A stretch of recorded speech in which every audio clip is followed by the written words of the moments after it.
without further ado, can I perhaps start with Karina to introduce herself and explain her involvement, and that hopefully prompt you to think of questions for the panelists as well. And thank you very much for giving it time in advance, just to say that. Okay, Karina. Cool. Thank you. But I say something, hope I'm going to be useful now after such that kind of introduction. So I'm Karina. I am living in Chingford, which is in northeast London. I am the founder of a campaign to stop the rebuilding of the Edmonton incinerator, which I live about just over a mile away from. But in terms of my background and my kind of professional life, I work in food systems campaigning, including on food waste. So I also have a professional interest in this. And I also wrote a book called Frugal Value, which is on the nature of the private sector and production and consumption in a degrowth circular economy. So another interest in the circular economy and how incineration precludes it. Look forward to our discussions. Thank you. I'll pass on to Sue.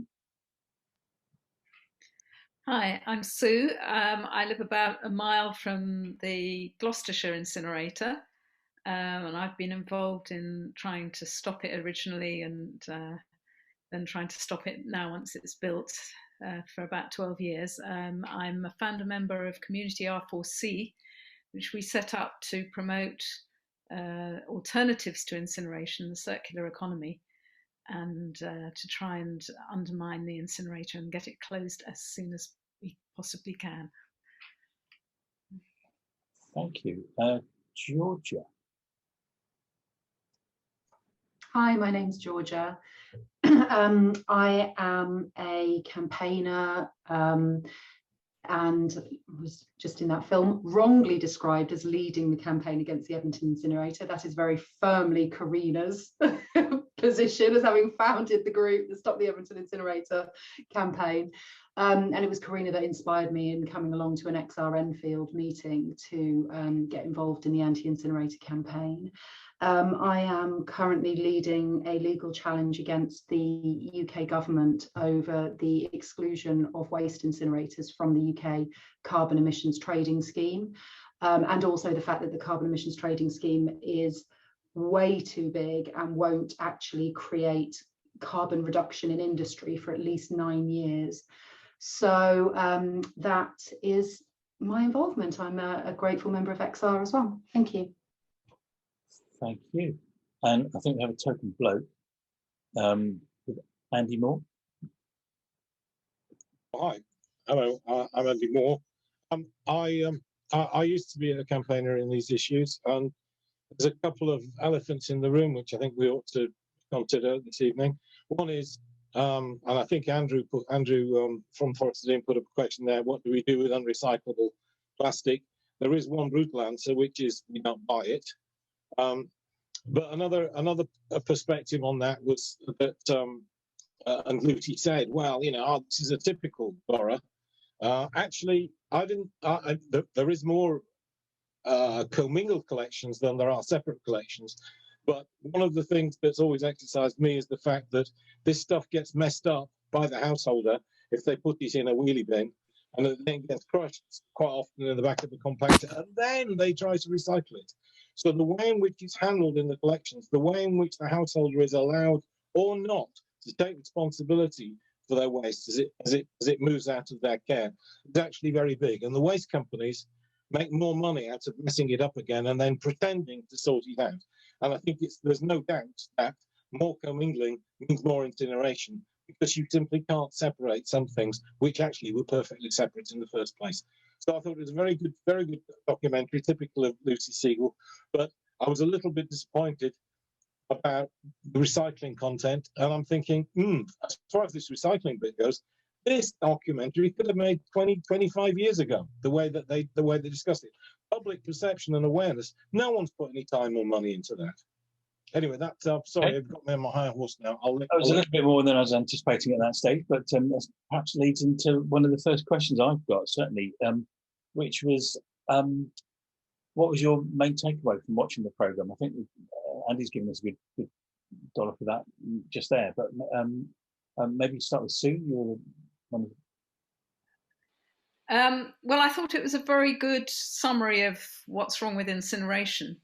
But I think one point I would like to make was in terms of the first half of the programme, that even though some of recycling gets incinerated and doesn't get recycled, it's only 11%, whereas 100% of what you put in your residual waste bin goes to an incinerator or landfill.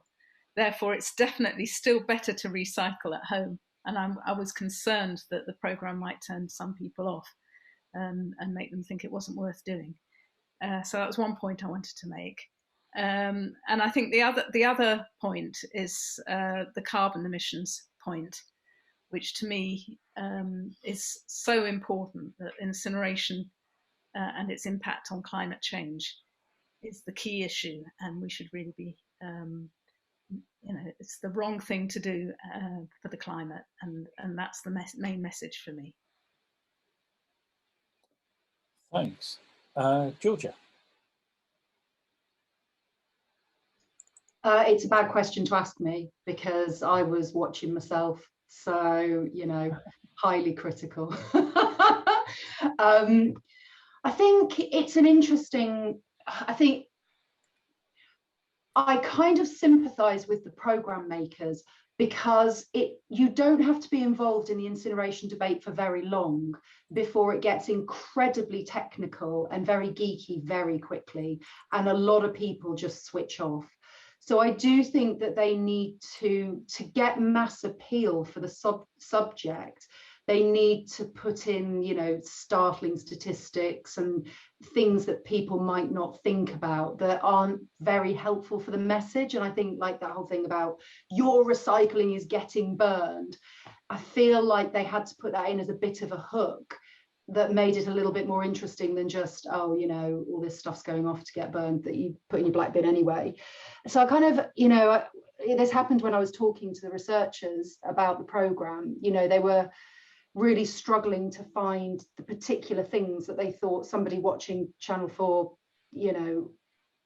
on an evening who's not that into it would find interesting and stay tuned.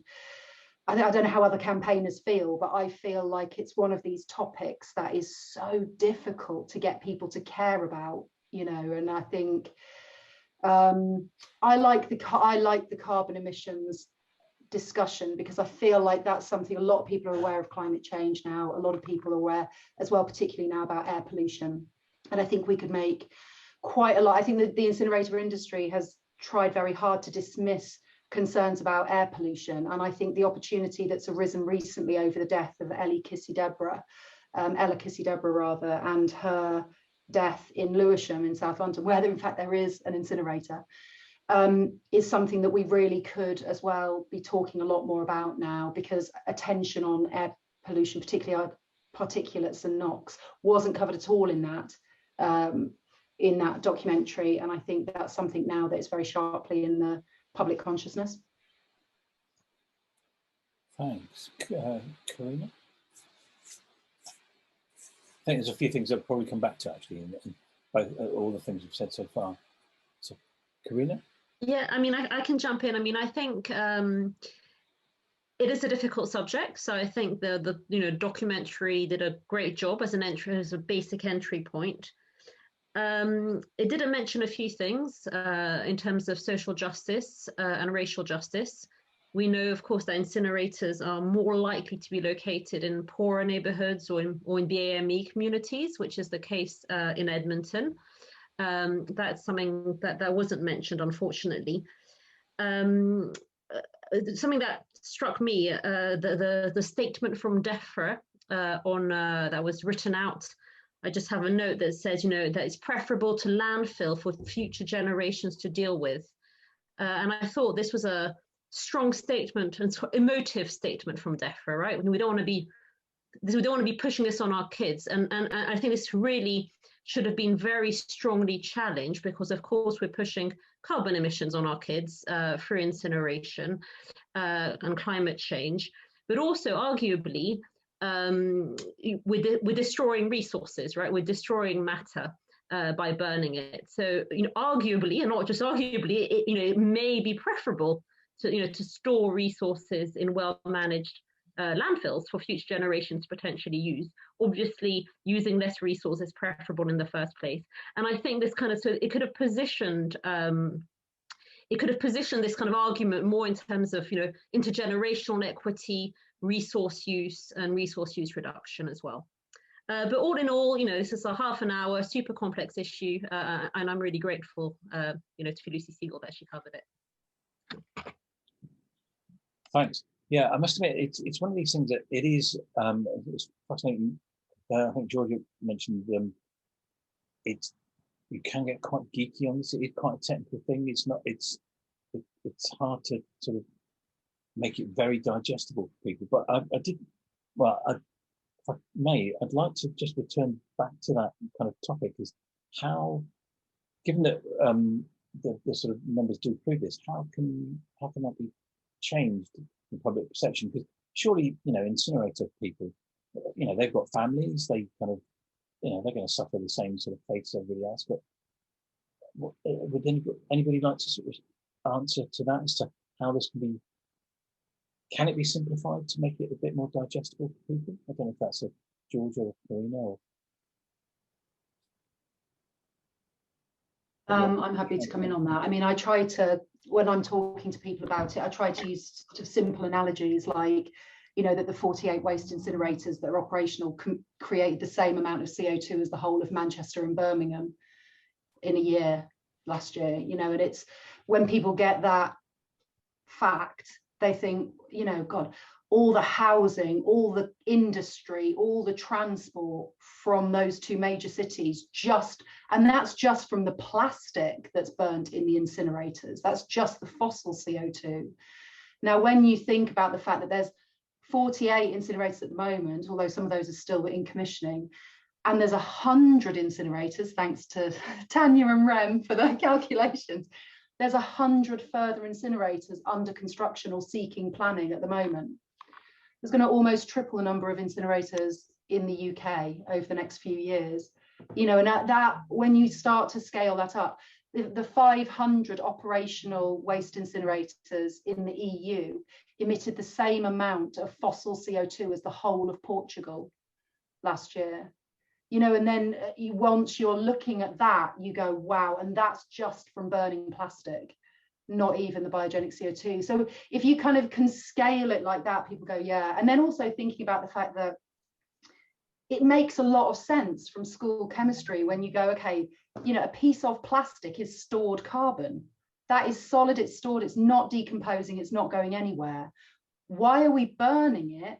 And then talking about carbon capture and storage in order to then reclaim the carbon to put it back into, it makes no sense, and I think when you can just break it down into a really simple message like that, to go, this is insane, and the carbon capture and storage technology doesn't even exist. It's a fantasy. The technology doesn't exist. We're wishing on a never, never. So I think those things just make people go, But I do think our kind of, my schooling in the 80s, that waste hierarchy thing of like landfill is the spectre that the industry holds over us, like Karina said, is people still go, oh yes, as long as we're avoiding landfill, yeah, it must be okay.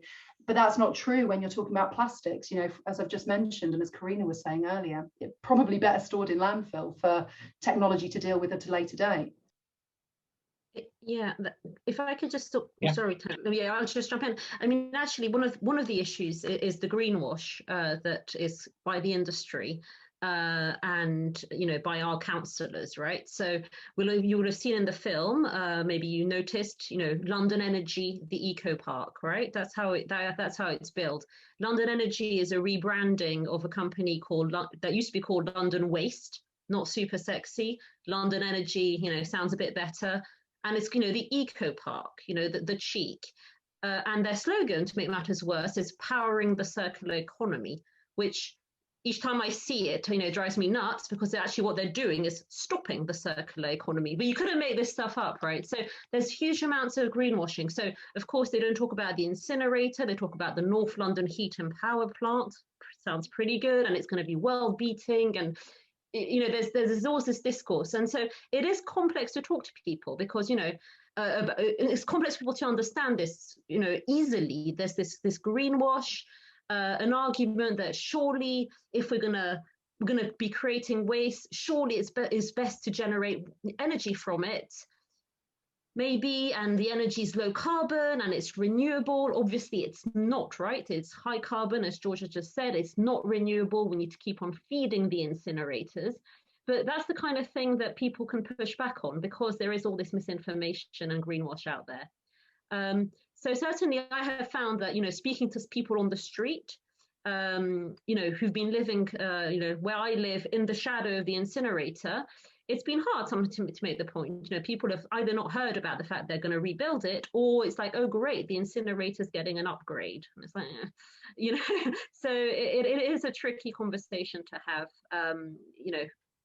quite quickly for people to grasp. Yeah, I appreciate that.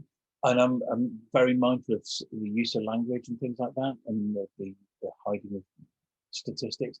And it may be something we'll come back to in a minute. Then I'm keen to let Sue or Andy have a comment on that, and then maybe Tanya, if we can take one of the questions from the chat. So I see there's a huge amount coming in. So Sue, yeah. What Georgia said about the air pollution, I think, is a really important issue to talk about. The research shows that literally billions of nanoparticles per second are coming out of an incinerator. It's a huge amount of pollution, and these are the tiny little particles that when you breathe them in, they go through the lungs into the bloodstream, into the brain. And they're polluted, they're dioxins, all sorts of horrible, nasty things that affect health. And I think that is an issue that we could be making a lot more of. The other message I think we need to get across is just what Karina was saying, really, that the greenwash and the people thinking that incinerators are the best thing since sliced bread. And that there's no alternative, that the only alternative is landfill. And I think we need to be pushing the fact that there are actually lots of other alternatives. The waste, for a start, should be pre-sorted. 60% of it plus is recyclable and reusable. The plant we wanted to build in Gloucestershire would be 90% of the waste stream would be used effectively, and only 10% would be left.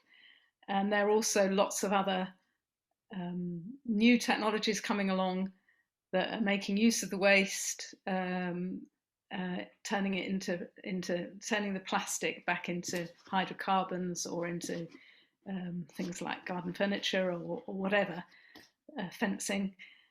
There's lots that can be done. The problem is that it's not invested in, because the industry makes a huge amount of profit by building incinerators, which burn it and line their pockets. So I think we need to be talking a lot more about that as well. Thanks. Andy, any thoughts? Yes, thanks. Yes, the waste industry has always been very good at coming up with, we call it greenwash now, but always thought through. They've always got expensive PR companies at their elbow, ready to describe things in a way which actually recycles our terms of discourse in their direction, and that's always been the case. And I remember when I used to be lobbying DEFRA, I'd leave the meeting. I'd meet the ESA people coming into the room from the other direction, always. So they've been very professionally on this. Sorry, sorry, Environmental Services Association. It's the trade body for the waste industry, and so they've always had that ready to go. There's more, though. I think that we need to see this as two different business models. The waste industry actually is a service industry, and it takes something away. It takes it out of sight, out of mind. It does it in the cheapest possible way. The reprocessing industry, which is difficult to find these days, actually was looking for raw materials to make the circular economy work, for actual profits. And actually they were in competition with each other, and we watched the waste industry slowly win. And that's sort of where we're at now. So I think we have to think of things in those sorts of terms, the way that the reprocessing was competed out by waste.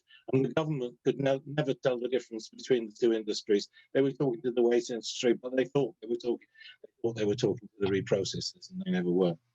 Sorry, that's my little homily from what I remember of that. But it leads to leads to the situation that we now have. I do think we need to simplify our message, and that needs a lot of careful thought. Yes, and I can see a lot of conversation in the chat about some things like that. And I know, Lord knows, XR Zero Waste there's some amazing material coming through that. I, for one, haven't had a chance to keep up with it in recent days. There's just been a wealth of things coming through. I'm sure there's a lot to coalesce to make this easier. So, Tanya, I was just wondering if you've managed to pick out a question from the chat that we could maybe. Well, I think I'll just ask for a bit of context and clarity about something that maybe some people here who are not very familiar with this topic might benefit from. But first, let me just say that Josh Doan from UK WIN, the UK Without Incineration Network, has joined us. So, if you have any very technical questions, now is the time. But let me just ask about the creative accounting that was mentioned in the episode, and that comes up over and over again, and that is dismissed by the industry as, no, we don't do creative accounting. We're very much within the legal limits set, not just for air pollution, we're within the Environment Agency limits, but also for carbon accounting, we are within the structures established by the government. Can you talk a little bit about what exactly is creative? How do we break that down? And how do we contextualize it in such a way that doesn't force us to frame it within the existing Environment Agency limits, for example, which are below the WHO limits for particulate matter, for example? Can the wisest people here give us a little bit of insight? We'd like to take that one. Georgia, I don't mind. I'll super quickly say that one of the things that I hope out of the legal case that I'm fighting at the moment is that by bringing incineration into a formal carbon accounting structure, like an emissions trading scheme, they will have to apply a common carbon accounting framework. And that at the moment, they don't have to do that. So you get all kinds of creativity being applied. If we can come up with a common accounting framework for these incinerators, based on IPCC guidelines, by the way, which say that the biogenic carbon should be included, then we will be able to truly see and compare one incinerator against another and see what they don't want us to see, which is the real climate impact of these plants. Thank you. And maybe just to add on other pollutants beyond CO2, I mean, what I found with the incinerator at Edmonton, the current incinerator, is that through the kind of industrial emissions directive, they need to report on said emissions of other various pollutants. And what the records show, their own records, is that the emissions limits values are routinely breached. And they're routinely breached, and no one does anything about it. Essentially, the Environment Agency doesn't have the capacity. Their personnel has been dramatically shrunk in recent years. They do not have the capacity to enforce minor chronic breaches. So it does mean that the incinerator operator is exceeding legal limits on air pollution regularly with impunity and no consequence. I don't know if this is just Edmonton or this is widespread, but my guess is, people are nodding or shaking their hands. Or so my impression is this must be happening up and down the country, in as much as the legal limits are not being enforced. So when someone says it's operating within legal limits, that needs to be reviewed and challenged. Thank you. Andy or Sue, got any thoughts on that? So I made a comment from Wales. Hang on a sec. Sorry, could we just introduce yourself? What would you like? Mal?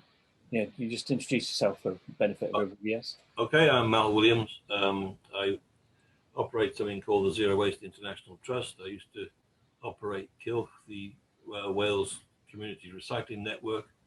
I've been a recycler since about 1983, which is longer than I can imagine at the moment. And I like to keep it simple. And this discussion is evidence of the fact of the confusions you've identified being exploited by the criminals that actually run the waste industry and their counterparts in the banks and the local authorities who just want a quiet life and who've exploited the fact that nobody likes talking about waste or didn't like talking about waste back in the bad old days.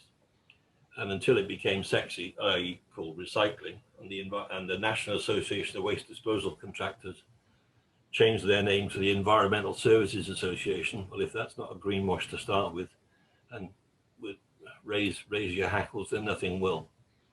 But the messages that Andy and I have come to rely on to actually be more convincing than the technical arguments about pollution and things, because they do tend to take you up into all sorts of strange cul-de-sacs, are the ones which start off with the fact that waste was never acknowledged as a mistake in the first place.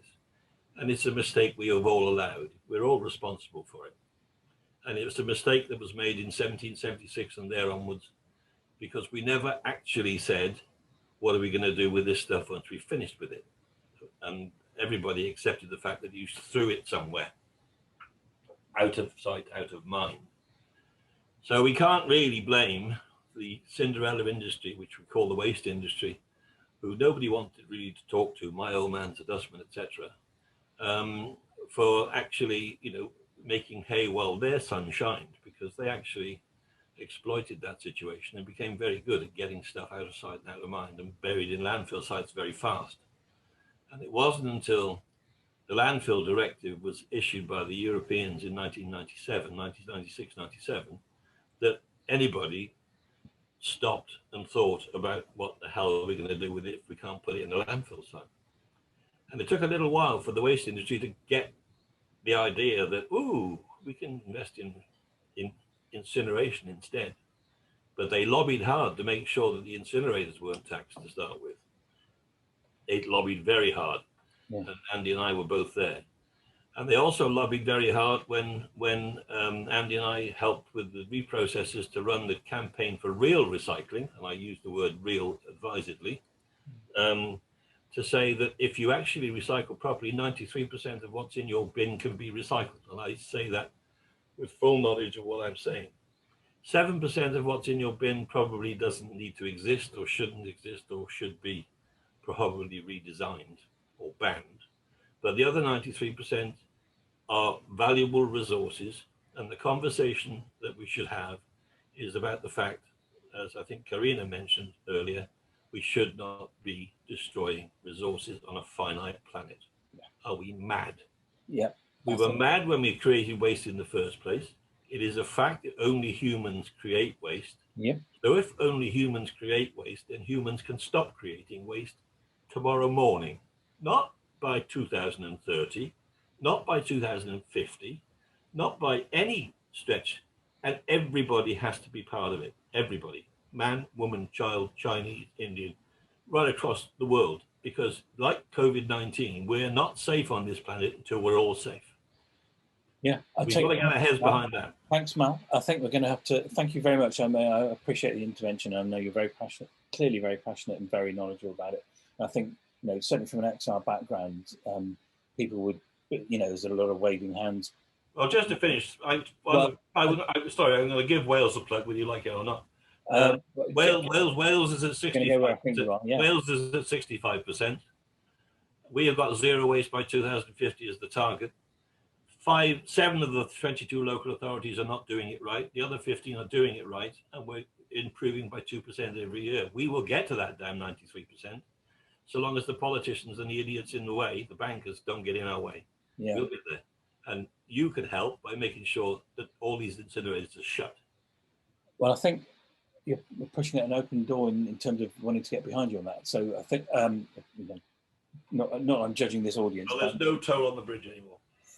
But I think one of the things that, well, firstly, I'd like either Sue or Andy to have a chance to comment to any of that, if they particularly wanted to. I mean, I'll come in quickly. Absolutely, about that the emphasis should be on reducing waste in the first place, and seeing it as resources rather than waste.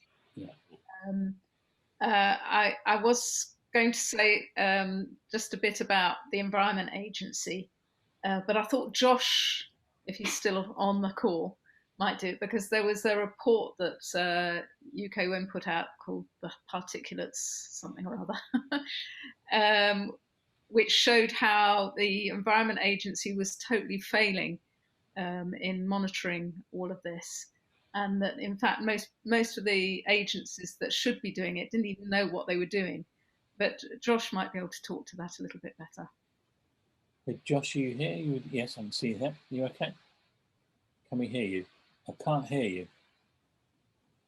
I can see I can see your lips are moving, but no sound.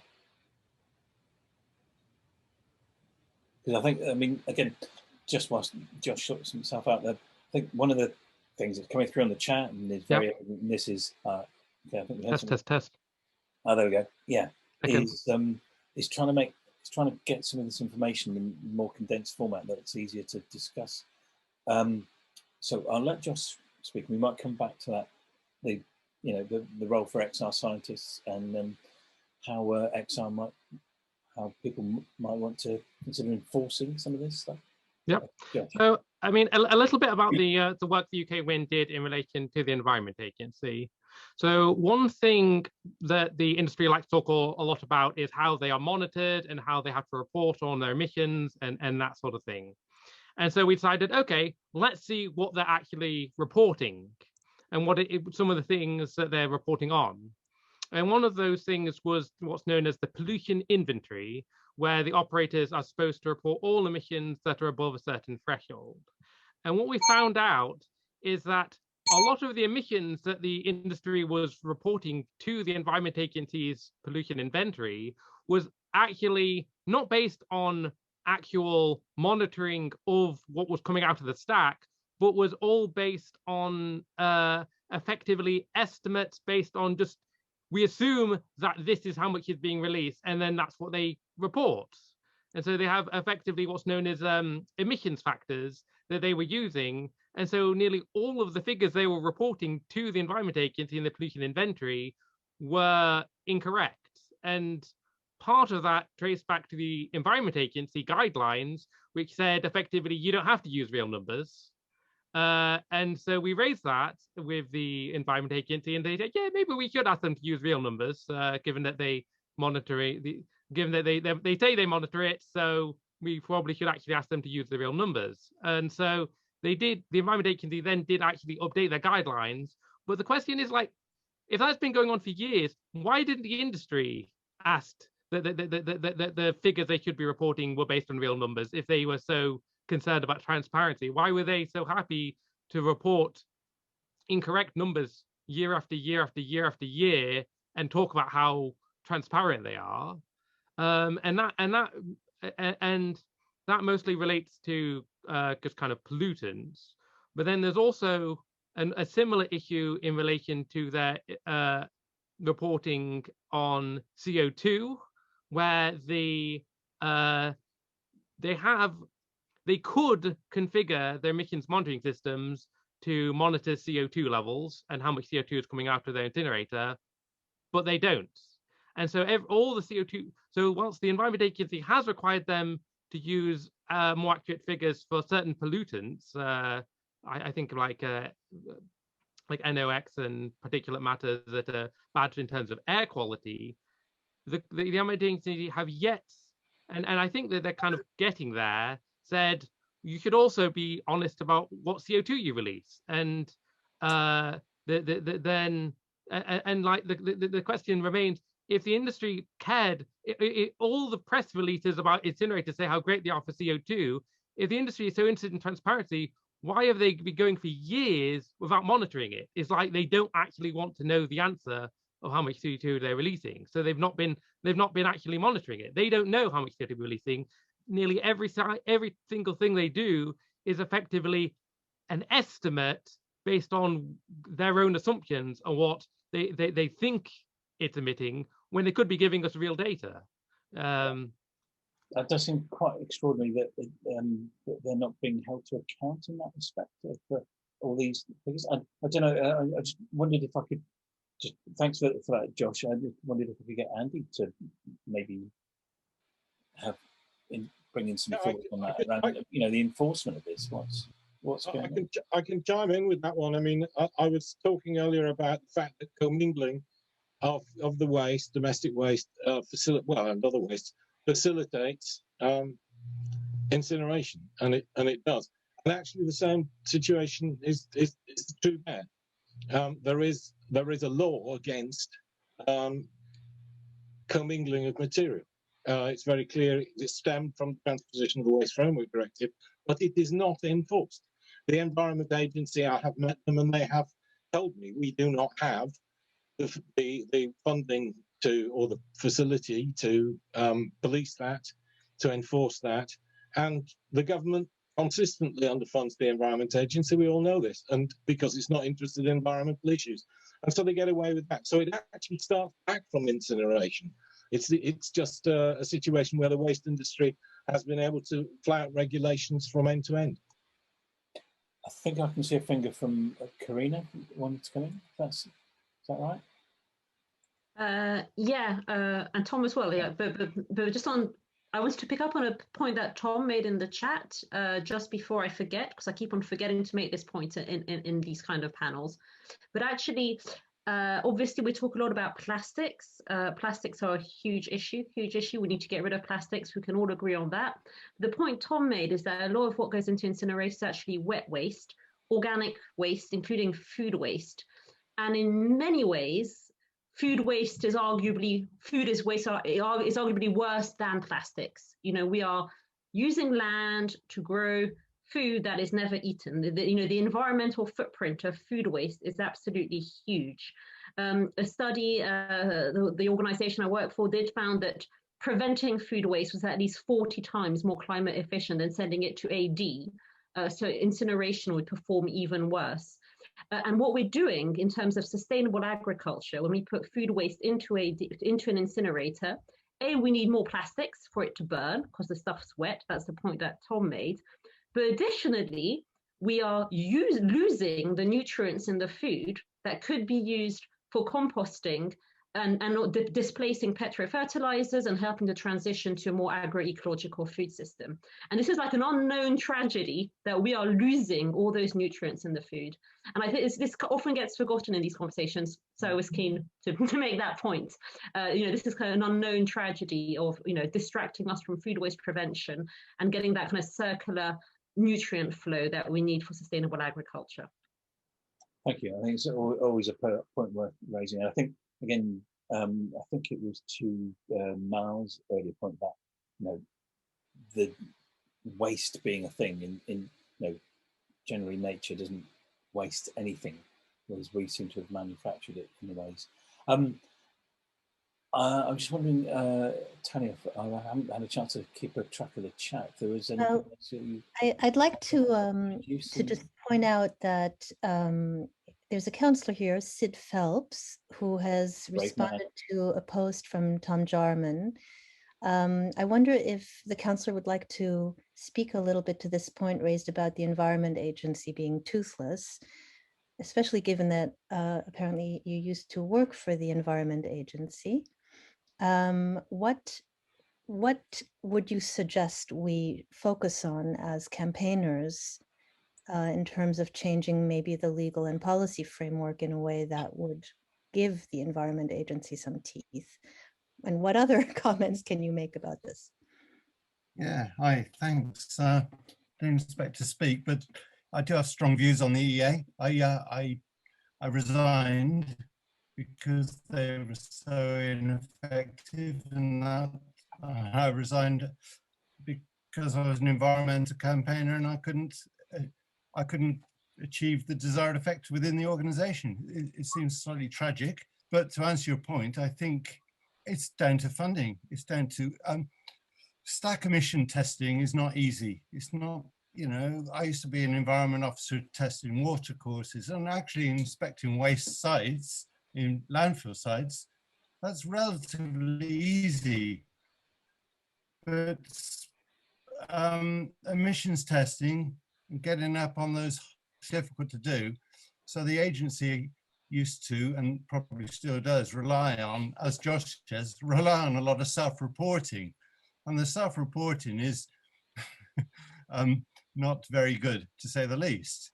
You know, they can be hoodwinked. They're short of staff. It's you know, you should have real-time monitoring of the stacks that should be scrutinized by everybody. So, in a nutshell, the agency needs more resources to do the job properly, and it needs more citizens like XR and the rest of us to scrutinize the agency to make sure they're doing the job properly.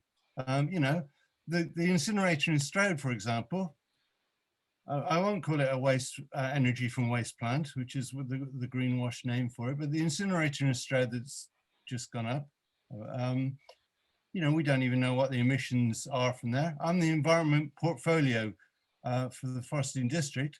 I've not even seen it yet. My colleague Andy, also on the council, we've been promised to look around it. They obviously don't want to let us look around it because we might start understanding it.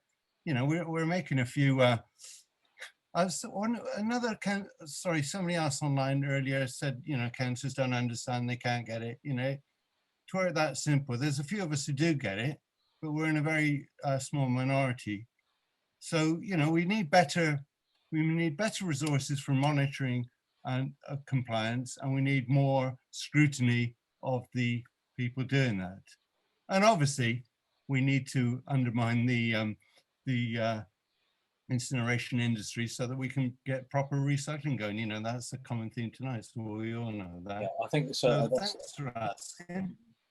Yes, thanks, Tanya. Thanks, Sid. I appreciate that. I mean, it sounds like maybe one of the takeaways we'll come back to a bit later is how people can raise the stakes on some of this sort of things. It does sound like it's the cost of it isn't quite factored in, and the interest from the public isn't quite there. I can see a couple of hands. I can see Sue waving frantically, and I think Tom Jarman has raised a hand as well. So I don't know who was first, but I'm sure we'll give way to Sue first, or Tom going to lead. Sue first. Okay. Sue's got wants to build on Sid's points, I think. Okay, thank you. Well, I've got 2 points. One is around this whole thing about transparency of information, and I think our experience in Community R4C is that not only the industry but councils will fight tooth and nail to stop access to information. Our council, Gloucestershire County Council, has spent literally hundreds of thousands of pounds trying to keep secret the details of the contract. Their latest thing is that they're trying to shut us down, to shut us up. We're being taken to court to wind us up because we haven't got much money and we owe them some money. They say there's no way they can get any money because we haven't got any. So they're just doing it in a malicious way to try and shut us up. And that's been the experience all the way through, that anybody that's fighting to get transparency and openness and democratic accountability on what's happening in terms of incineration, there's a huge effort to stop them. And I just wanted to, on the Environment Agency, it's slightly different story, but there's somebody in Gloucestershire who's been doing some research on illegal fly tipping, which apparently is a huge criminal activity. If you go on Gumtree or something, you'll see one man in his van, and the advert is exactly the same all over. And it's like the criminal gangs have got into dumping, and this guy has got all the evidence of who these, all these gangs working together, where they're dumping this stuff, gave it to the Environment Agency, and they've turned around and said they don't even want to touch it. It's too big a task. They haven't got the capacity to deal with it. And you're talking about thousands and thousands, hundreds of thousands of tons, all making tons of money for literally criminal gangs, and the Environment Agency doesn't even touch it. That's another aspect of it. Thanks, Sue. Tom? So yes, if I want to share a hobby horse of mine, which I think is also a terrific opportunity for XR action. So the EA is not enforcing the law, and this is a fundamental problem in terms of protecting. So the law, the 2011 waste regulations, make it illegal to burn plastics if you can do something else with those plastics. If you can recycle them, you should not be burning them. But the EA does not want to enforce that law and is unable to do so. And in my view, this is an opportunity for XR. We don't want plastics to be incinerated. They generate huge amounts of carbon dioxide as a consequence, and we should be taking every step we can to stop people burning plastics and food waste. I think that may not fall on deaf ears, if you know what I mean. Thank you. Okay. Andy, yes. So I can see it. It's a very quick one. Gloucestershire is resisting all these things, as Sue's just outlined. There is a solution coming our way. It happens in the first week of May. I wouldn't pretend to tell you which party to vote for, but in fact, for Gloucestershire, the Tories only need to lose 5 seats and they're out. So you just need to think about that if you want to change in Gloucestershire. Yeah, and all the opposition parties need to sort themselves out so that we're not voting against ourselves. We can't have Labour and Green standing against each other, please, guys. Slightly murky world. I can see a finger from Alex from Gloucester. So I just wondered, there's so many thoughts, but with the point that Mal raised about the waste in the first place, and that the incineration is not a solution, but we've got these currents of waste that we don't know how to deal with. So how can we how can we draw this parallel? And because basically if we want to see this change happen at the pace that it needs to happen, we need to radicalize a lot of people, and someone said that about someone I don't know what I was reading, but someone talked about the term radicalization in that it's not a sort of an awful thing. And I need to look at the definition of radicalization, but I just wonder what we can do to activate people, because it's just I just wondered if anyone had any thoughts on that, especially maybe Chloe, who runs a community recycling group in Stroud, and I think that's part of the district council. So I just wondered if she had any thoughts about that, because she works with the community and talks about recycling and encourages them. Okay, well, if Chloe would be prepared to answer, that'd be great. If not, I'd be interested to hear how Karina and Georgia have been handling that in England. Yes, I'm here. Yes, I mean, we're sort of disappointed that this kind of program doesn't make more reference, and I think lots of people have said this now, to kind of minimising the waste in the first place. But I suppose half an hour is brutally short as we're trying to fit in everything about incineration. But yeah, I mean, there is a kind of radicalisation is one way to talk about it. That sort of jump the shark moment where you realise, oh, okay, it comes back to me, and the fact that I've got to just start saying no. You know, I've had these conversations with my own family. I've talked to my mother about things that she buys in Waitrose, and she says, but you know, I don't know, whatever purple stem broccoli only comes in plastic. Well, you may need to just go without. But it's that moment when you realise change. So I think we lost you for a second, but I think it basically sounds like there needs to be a personal change. But okay, so maybe Neil, if I can jump in here, because think about this purple stem broccoli that I enjoy and the personal change. I mean, for me,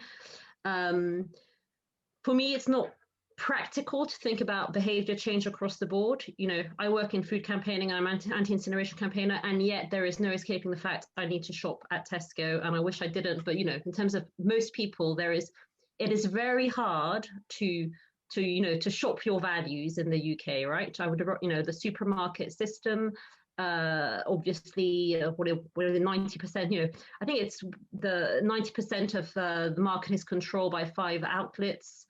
It's very hard, and during COVID even more so. A lot of people have had deliveries. You know, we haven't been able to escape the generation of waste.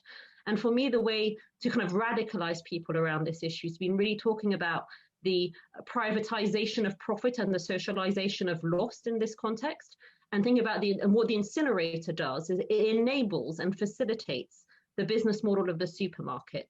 So overselling you food you're going to chuck. We know that Tesco, for example, makes 4 billion a year on edible food that is wasted in their customers' home. Very lucrative, overselling you stuff and packaging stuff.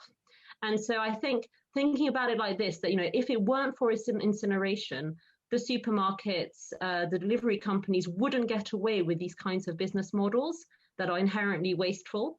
Is a way to piss people off. And I've managed to get, I would say people who are maybe labor or traditional labor in their thinking about it this way. You know, what we're actually doing here, we're helping to line the pockets of the likes of Tesco, while, you know, the poorer communities in London are then have air pollution or creating greenhouse gases and so on.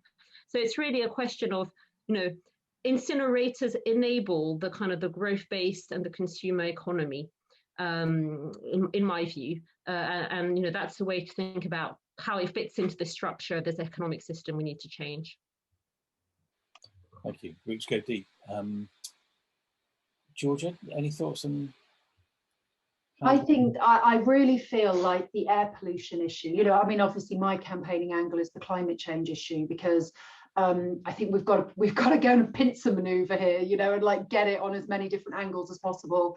Destruction of resources, social justice, climate change, you know, it's wrong for so many reasons. Robbing from the public purse, you know, tying councils into 25-year waste contracts when recycling contracts are only 2 or 3 years, creating market instability, undercutting recycling. There's so many things going on here. But I think the person in the street really understands air pollution now, you know, and the fact that there's so much talk now about emissions from vehicles. Well, by 2030, fossil fuel vehicles are going to be banned. What about these incinerators we're building now? You know, if an incinerator gets planning consent now, it won't even be built until after 2030.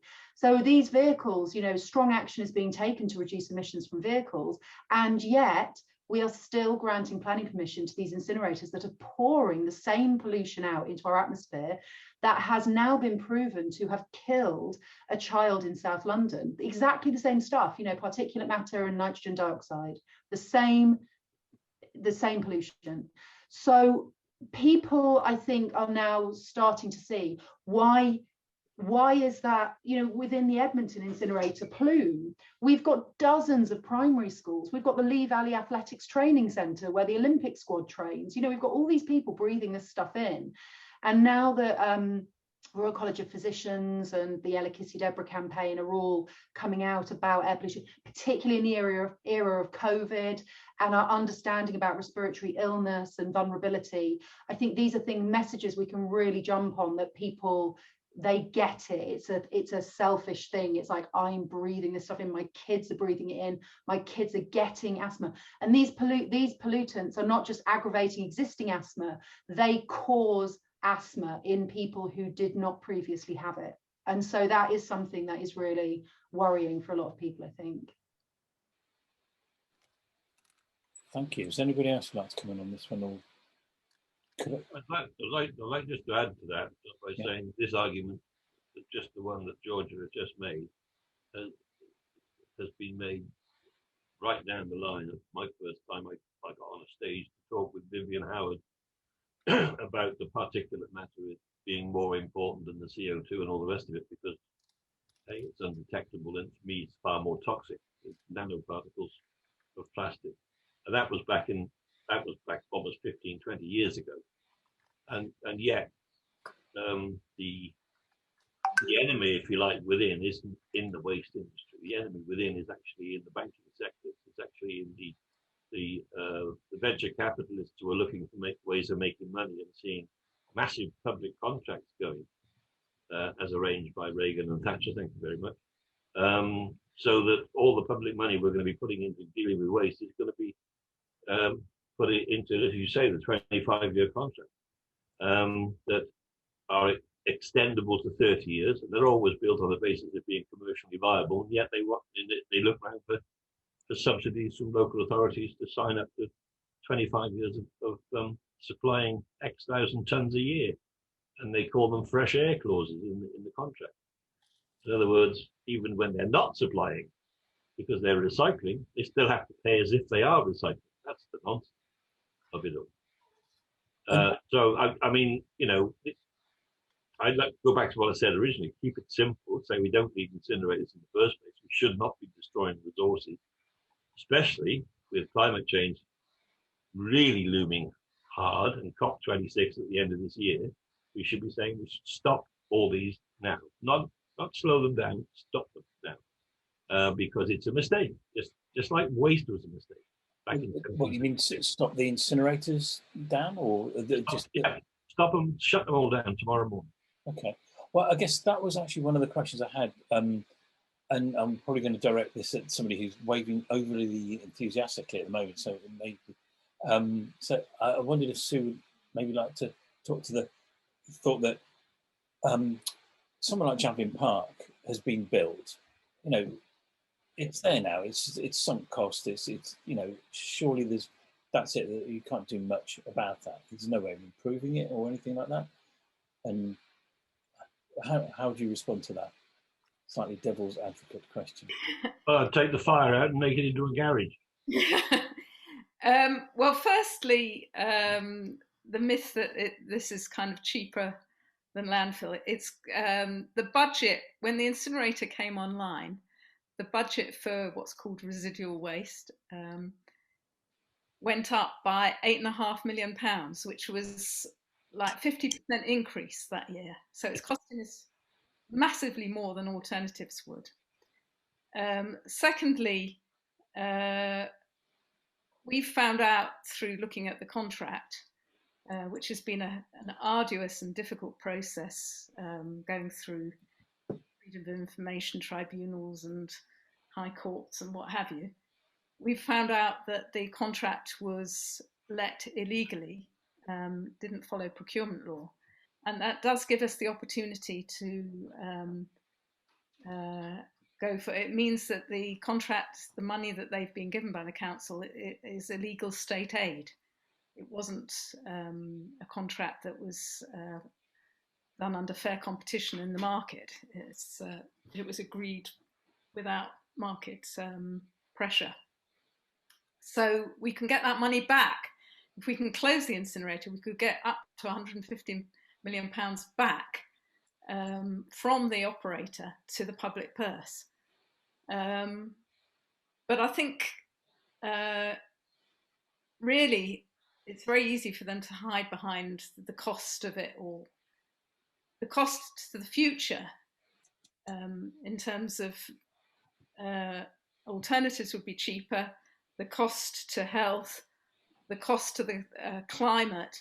All those things make a good argument to saying, just give it up and do something different. And what we'd like to do is, instead of having an incinerator there, to have a treasure park where we sort all the residual waste that comes in. We have a selection of enterprises that can upcycle, reuse, recycle, make things out of all the materials that are coming in. And we want to have Javelin Park Treasure Park in Gloucestershire leading the way as an exemplar project. That would be our solution. Well, that sounds amazing. I mean, how realistic do you think that is? It's clearly a vision. Yeah. If we could get the incinerator closed, it's not a vision that's an impossibility. It's quite possible to have the alternative. We're pushing for technology that would pre-sort the waste and reuse it. We could have on-site companies that can make use of the plastics, either to turn it to hydrocarbons or to other things. There's all sorts of things goes into an incinerator, lots of furniture, for instance. So you have a furniture recycling project there, making use of the furniture. The metals can be pre-sorted and taken out. At the moment, they say they're recycling the metals. It's one of the things that really bugs me. You put in your tin cans and your aluminium foil into an incinerator at 500 degrees centigrade or whatever it is. And what comes out is not usable, especially the aluminium, which is most kind of precious of those metals, just is destroyed in there. And as well as all the other rare earth metals that are in things like mobile phones that get chucked in there. So you could have an amazing industry, lots of jobs, keeping those materials local. It could be great, and you could do it if they had a bit of an initiative and invention, and if we didn't have the incinerator. Well, that sounds a wonderful vision, and I'm sure a lot of people would like to perhaps get behind that at some point. But thanks for that thought. I'm kind of conscious there's a couple of hands I can see from people who haven't had a chance to speak, so it's kind of a little bit of going to the audience, if that's okay.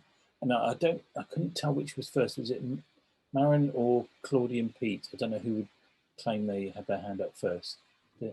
Claudia and Pete were first. Very decent of you, Maren. Claudia or Pete? Yeah. Hi, just linking Alex Foster's point to Karina's comment and to Chloe, who is with us in Action on Plastic, on the purple sprouting broccoli. Alex asked about radicalization, and there's a whole group of people in the UK that are termed tempered radicals. They are waiting to move, and that's a growing movement given the oppressive nature of the real news, whether it's what you breathe in or what we're doing to the planet. And Action on Plastic is there to show people how to take individual accountability. And to Karina's point, I don't think it's an either or at all. If personal accountability is possible for any individual to buy a courgette instead of purple sprouting broccoli, and they don't do it, especially in a room like the one we're in, then we won't go very far. And you want a thesis on that? Our son wrote a thesis on the link between individual action and collective action, going from consumer to citizen. And, you know, this has to be a ground up and societal change and political agenda together. So they are mutually supportive to take individual accountability and to pursue dissemination of the virtues of doing so in your community. It can't be left as it's not part of the agenda that will make the impact. They have to be together. So that's our contention, and that's why Action on Plastic exists. And I think there's plenty of theoretical and actual anecdotal support for that argument. So I just was touched by Alex Foster asking the question. And yes, an XR is an exemplar in how to get people moving. So let's see what a new boycott looks like when you empower especially young people to say, yes, I can go into a shop and make a new decision. That's fantastic as an opportunity, and they will do it if we empower them and if we talk as if we believe it matters, not if we see it as one lobbying exercise where we need to put our efforts, when it's got to be both personal accountability. That's great. Yeah, I think everybody would probably go along with that in terms of its multi-pronged attack and you know, picking. So I'm just conscious of Maren, and then I think Andy wanted to comment. Andy did want. Thanks very much for that, Pete. Okay. Appreciate it. So Maren and then Andy, or? Yeah. Well, I actually had a question, but just in response to what Pete just said, basically, I agree, but when I think, for example, of the Edmonton incinerator, and part of our campaign around it is about the fact that it's going to be rebuilt in a very poor area. And there, I think for people, it's not so easy to go to the supermarket and make that choice. So, you know, if we want to campaign in a certain direction, we also have to be careful, and yeah, that we don't exclude people or put them off because we're trying to, you know, promote ethical shopping, which I think for people that can afford it, yeah, they should make the choice, but it's kind of difficult just in terms of campaigning and promoting and stuff like that. It's I think it needs to be taken into account. The other thing I just wanted to ask, how much all the traffic that goes to the incinerator, how relevant that is also with regard to the Edmonton incinerator rebuild being so much bigger and, you know, having overcapacity and maybe waste being driven from further away towards it. And I just wondered whether this is, I don't really know this, whether this is a significant factor with incineration, or whether, you know, where there's waste, there's also always going to be transport. And so if somebody knows anything about that. Okay, thanks, Maren. I think that, so to both those, yeah, I think, again, it feels to me like it's a multi-pronged thing. I know from anecdotal evidence that there's shops in, like there's a greengrocers in Cirencester. You go in there and you can sort of say you want paper bags rather than plastic bags and things like that. So it's all part of the change. It's all part of the motion, I feel, for that. And it's not the only track, but the multi-pronged. I don't know about the traffic adding to the, I'm sure there'll be somebody, I can see there's a lot of information coming through from, I know Josh Doan has got some really good materials on the UK Wind site. That's one of the places I think we'll probably be encouraging people to look at afterwards. And also sort of trying to assemble this into a sort of knowledge package to make it easier for people. But I don't know if I saw Andy's hand go up earlier. I don't know if you wanted to sort of come in on anything particular there. There's some good threads here. I mean, what Pete just said and what Maren said, and going back to the elephant in the room I mentioned at the beginning, which is don't buy it. It seems to me XR, it's a mass action organisation, and we all went to the City of London and we all laid in the road. God, if we can do that, we can do something in Sainsbury's. So it seems to me that there's much potential here. Provided it's targeted and well thought through. And yes, sure, people, the downwind of the incinerators, of course, that's not where you would expect the action to be taken. No, you have to take it where the establishment sees it's being taken, hence the streets in London, hence the poshest branches of Sainsbury's, or you choose another supermarket if you like. That's where we need to go. And I'm sure we can go well beyond just pulling the packaging off at the check end. I could do some really imaginative stuff. I feel quite inspired at the idea that XR might take something like this on.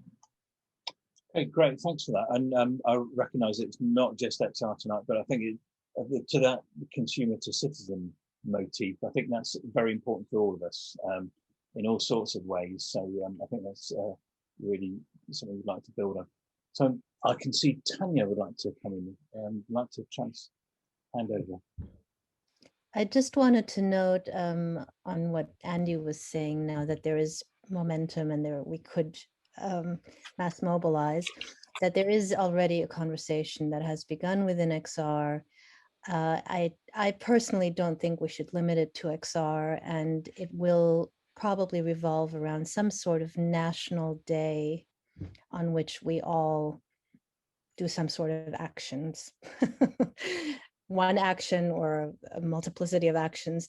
So this is currently being discussed, and you're all very welcome to contact me or anybody else in XR about this, because this is a conversation we'll be having, hopefully not too long, because we'll have to actually do the action soon. Yes, quite a lot. Yes, and I have to say that from my viewpoint, XR Zero Waste is something that I think has got a, I mean, I've seen the energy go into that. It's quite extraordinary in a very short space of time. And there's only been about 2 or 3 meetings, but it's already feels like quite a big unit, and there's lots of potential there, extending out to Money Rebellion and all sorts of things like that. So the more people who can lend their talents and time to that, the better. And I have to say, you know, from the bottom of our heart, a big thank you to people like Tanya and others who are doing so much sterling work on that.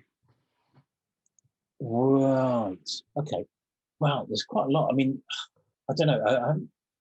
I was wondering if Georgia had any thoughts on this. I mean, I don't know. I mean, one of the thoughts is how do you sort of kind of mass mobilise the citizenry of Edmonton to, you know, realise what's happening and, you know, get kids involved and knowledgeable. So something to Alex's point was that, you know, I think that the education piece and recognising their history and the pester power that they can draw in is quite something to harness, perhaps. I don't know. Is that something you guys are looking at all?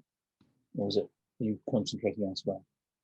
Yeah, it's probably not something that I'm best placed to talk about, because in all of my conversations with local people, I find it very difficult to find people who care about it outside of XR, you know.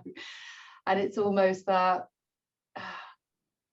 the people of Edmonton have been lied to for so long about this incinerator and about it being fine and not a problem. And I think there's also a sense of learned helplessness in politics, I think, at the moment, of people going, well, what do you expect us to do with it? You know, well, they've got to burn it. And kind of turning around to campaigners saying, well, what do you suggest we should do with it? And expecting the campaigner who's saying, hang on, this is wrong. People are making millions out of our kids dying. You know, expecting us to then also have fully researched technical answers, which is what I think XR Zero Waste have been so amazing about, because Rem and Tanya and all the scientists are coming up with answers, you know. But I don't think we necessarily need to rely on those immediate citizens, because I know, you know, Karina and the Stop the Edmonton Incinerator campaign have been campaigning for years to try and get the residents of Edmonton to rise up against the incinerator. And I don't know, I don't know, guys, what your feeling is about it, but I feel like it's a sense of duty that those of us that get it shout loud and don't just sit around waiting for the people in Edmonton who are most affected by it to care, because they've got a lot of other things going on, you know. So I don't know, I feel like a moral duty that we know that it's bad, and I'm an environmental engineer. I know that there are options. I know, I can't just sit down and wait for these residents to stand up and oppose it. We just need to do our bit. I'm going to be quiet now because I don't know the answer. Okay, that's fair enough. Thank you for being so honest. I think, I mean, it certainly feels like, again, the XR Zero Waste group, there's so much knowledge in there that to be able to pull some of that together. I know not everywhere is the same, but to just try and just feel like there's a need for it. And, it's the classic. I don't know if you've ever seen the spoof sketch Big Talk, where they say, "Come on, boffins, let's sort it." So maybe that's something we'll issue as a challenge. Tanya, hello. Yeah, hello. I just wanted to ask Josh to speak about 2 things. He's already said he could speak about, and one is regarding UK Wins campaign to get people writing to their MPs and do something in response to this dispatches show we just saw. And the other point is on the Welsh policy that was, I think, finalized last week or within the last week. St. David's Day. Yep, I can, yes. So there's, yeah, I'll start with the Welsh policy. So Wales recently released a document called Beyond Recycling on the 2nd of March, which is a policy and strategy document. And I haven't read it all because I've been busy with this, but there are two elements in it which are quite interesting. One element of it is the talk of kind of statutory recycling targets and expecting people effectively, expecting councils to actually do the recycling they ought to be doing or potentially face financial penalties, which kind of gives them a real push to not just think, oh, we can just burn everything. But another is that they call for a moratorium on the phrase they use is any future large-scale energy from waste development. So I'm still waiting for a proper explanation of what they consider a large-scale energy from waste development, because one way of looking at it is that, technically speaking, any incinerator that is not a small waste incineration plant, which really is like very, very small, is a large incinerator, which means it is regulated by either the Environment Agency or Natural Resources Wales. And so you could make an argument that every incinerator that pretty much is a large incinerator, but is that what they mean or not? So we're waiting for clarity. But the fact that they have any moratorium at all is an amazing step forwards, and hopefully so what we're doing is we're doing a UK-wide call for a moratorium on new waste incineration capacity, and that's something the UK Win is pushing at the moment. And in Wales, what we're basically saying is make sure that the definition of future large-scale energy from waste capacity is as broad as possible, and we list all of the kind of incinerator proposals that are currently being fought by communities in Wales as saying, if it doesn't cover all of these facilities, then it's not going far enough. And across the rest of the UK, we're calling on the introduction of a moratorium. So in the UK, it's calling on the UK ministers. In Scotland, it's calling on the Scottish ministers. In Wales, the Welsh ministers. Northern Ireland, those in Northern Ireland. So that so we've got one action that people can take and share, but actually it's lobbying the respective ministers and secretaries of state and civil servants, as it were, like the kind of the top people who are in charge of deciding the recycling and incineration and planning and environmental policies in the respective nations, and asking them to have a moratorium. And part of that is because there is already so much incineration in the UK that is existing under construction that even if one took the view that, and we don't, that the best way to treat generally residual waste is to burn it, actually there's so much incineration capacity and so little genuinely residual waste that it doesn't justify building any new incinerators. We can shut some down and still have enough capacity to deal with all the residual waste if that's what we want to do with it. And so it doesn't make any sense to allow more to be built, because then that just creates more of a demand for waste. And that is actually a point that was made during the Channel 4 dispatches program by Ian Boyd, the former scientific advisor to DEFRA, which is that we need to make better use of existing incinerators. We don't need to be building any more. And so we want to start there. And obviously, we want continuously less use to be made of those incinerators, and we want them to be shut down, because a lot of what is currently being burned in incinerators is recyclable, and that which isn't recyclable is substitutable, and or because we don't need at all anyway. So what we're doing is starting from, I think we launched it at 8:30, just after the program ended, is call calling for a moratorium. And how do people find out more about that, Josh? So one way they can just do is go to ukwin.org.uk, and we have just a link at the bottom of our homepage. And we also have it on our social media, Facebook and Twitter. Okay, and was there anything else you wanted to say about the dispatches program in particular, or was that was linked? Was it? In terms of the dispatches program, it was a good start. It raised a lot of serious issues. Obviously, with 26 minutes, you can either cover a lot of issues without much detail, or you can kind of have a few main points that you kind of really focus on. I think that they went with the approach of there was a few main points they wanted to make, and they wanted to make them really well. And so they repeated them multiple times, and they told them from different angles, and they did a good of those points they wanted to make. They did a good job of making them. It could have been a 5-hour documentary, and they still wouldn't have gone through all the issues that there are with incineration. And obviously, to some extent, the issues of incineration is only a subset of the issues with resource management more generally.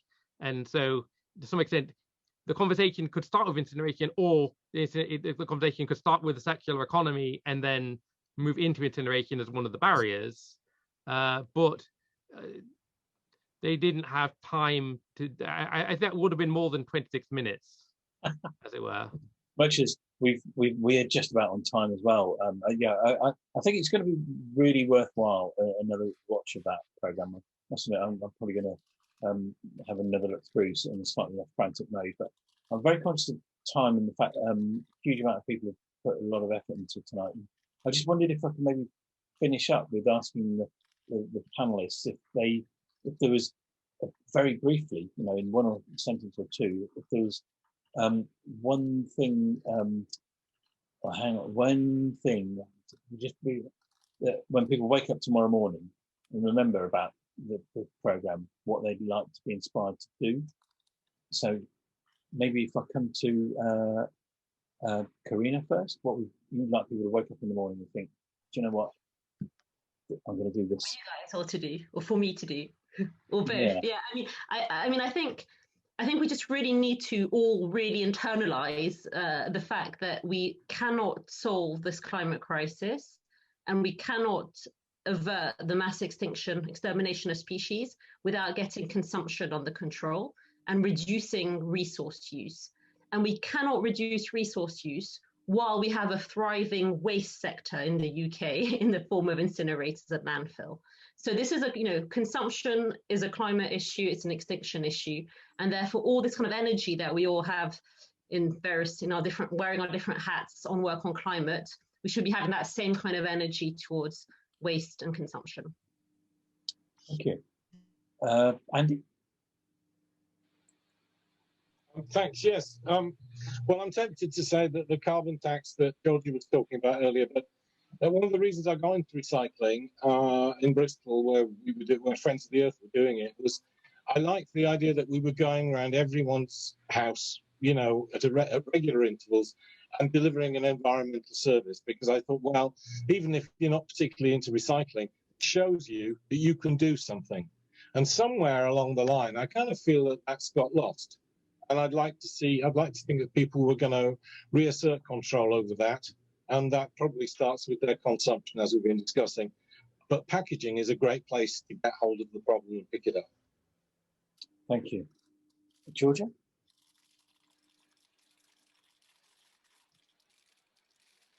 Sorry, I lost my cursor for a moment there. What would I like people to do? I would like, I